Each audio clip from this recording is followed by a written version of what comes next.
In an age of iron and fire, where banners of lions clashed against fleurs and kings gambled kingdoms in the mud of France, one name burned brighter than the rest: Edward of Woodstock, known to history as the Black Prince. He was never crowned, yet his legend overshadows many kings. He was a prince forged not in silk-draped courts, but on brutal battlefields, Poitiers and Navarrete, where he carved his name into the bones of Europe. But was he the ultimate chivalric hero, or something more complex, more dangerous? Prepare to dive deep into the world of medieval warfare, honor, and legacy, where one man redefined what it meant to be a noble knight, and why his name still echoes in England's most sacred chronicles. Born on June 15, 1330, in Woodstock Palace, Edward of Woodstock was the eldest son of King Edward III and Queen Philippa of Hainault. From the very beginning, he was destined not just for the throne, but for legend. In a time where nobility was expected to lead armies into battle, Edward was groomed with the sword as much as the scepter. And yet no one could predict just how much blood his blade would spill, how much loyalty he would inspire. By the age of 16, the young prince had already joined his father in France, commanding troops in one of the most pivotal battles of the 100 Years' War. Historian Jonathan Sumption writes in Trial by Battle that the prince displayed a ferocity uncommon even among hardened warriors, his youth cloaked not in naivety, but a precocious ruthlessness. This ferocity would earn him the awe of allies and the dread of enemies. The turning point came in 1346 at the Battle of Despite. Being vastly outnumbered, the English army, led in part by the young Edward, devastated the French through discipline, longbows, and strategic brilliance. It was during this campaign that the black armor he wore, gleaming, ominous, almost spectral, would give rise to the moniker that would follow him into eternity, the Black Prince. Though the name is not found in contemporary chronicles, later Tudor historians like Raphael Holinshead immortalized it, writing that Edward struck as a thunderbolt, silent until the storm began. The Black Prince was not merely a commander, he was a symbol of medieval knighthood. Chivalry was not a romantic ideal in his hands. It was a practical code of honor used to bind men to his cause, to legitimize war, and to cloak conquest and nobility. He believed in loyalty, courage, and fairness in combat, yet did not shy away from brutality when it served the crown. One of his most controversial acts occurred after the Battle of Limoges in 1370, when the city was retaken from French forces. According to Jean Froissart, the chronicler closest to Edward's circle, thousands were slaughtered in the aftermath, including civilians. Modern historians like Richard Barber challenged this number, suggesting that Froissart exaggerated to dramatize the prince's failing health and shifting temperament. Regardless, the incident painted Edward in a new light, not only as a chivalric hero, but as a man hardened by decades of relentless war. It is this duality that makes Edward so fascinating: the knight who upheld ideals, yet walked in darkness. He raised the black standard not in rebellion, but in unyielding defense of English sovereignty. His enemies feared him not only for his martial prowess, but for his unwavering command over men. Barbara Tuchman, in A Distant Mirror, writes, "In an age that idealized the knight, Edward was its purest embodiment, its darkest contradiction."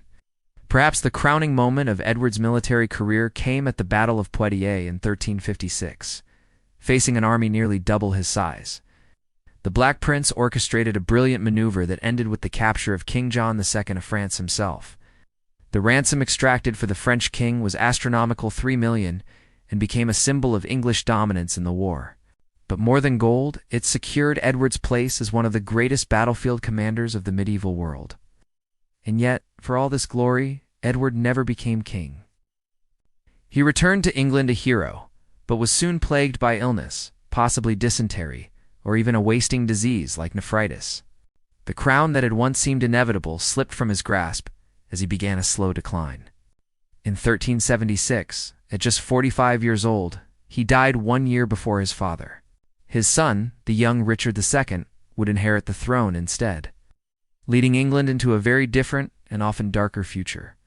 Before he died, Edward requested to be buried at Canterbury Cathedral, not in Westminster. Effigy still rests there, clad in black armor, his face serene, his hands in prayer. The inscription reads, "Ich dienen, I serve." It is a motto still used by the heir to the British throne today, an echo of Edward's legacy through time. If you're recaptivated by the saga of warriors like Edward the Black Princeman who shaped nations with steel and spirit, then this is your channel. Subscribe now and join a community where history lives, breathes, and marches forward in every episode. Because here, the past isn't dead. It's a battlefield waiting to be explored. Edward the Black Prince was more than a military tactician. He was a cultural icon. The English nobility saw him as the epitome of knightly virtue, inspired tales, poetry, and centuries of admiration. Yet historians are divided on whether his legacy is one of heroism or veiled tyranny. Was the Black Prince a noble knight defending his people, or a conqueror cloaked in sanctified armor?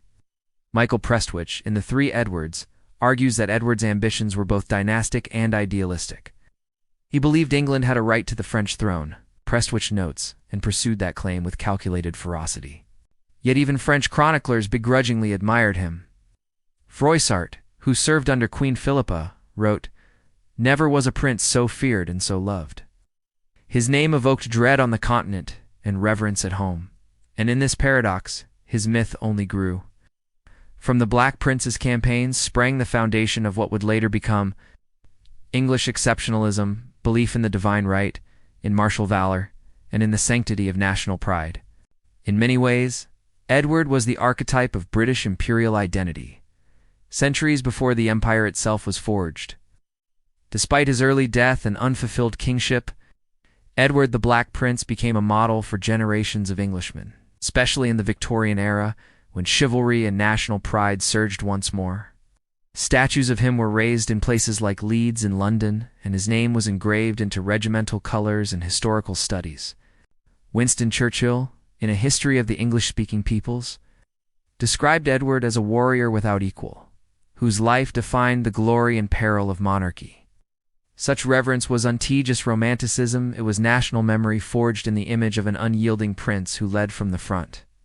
Even in modern scholarship, his legacy continues to spark debate.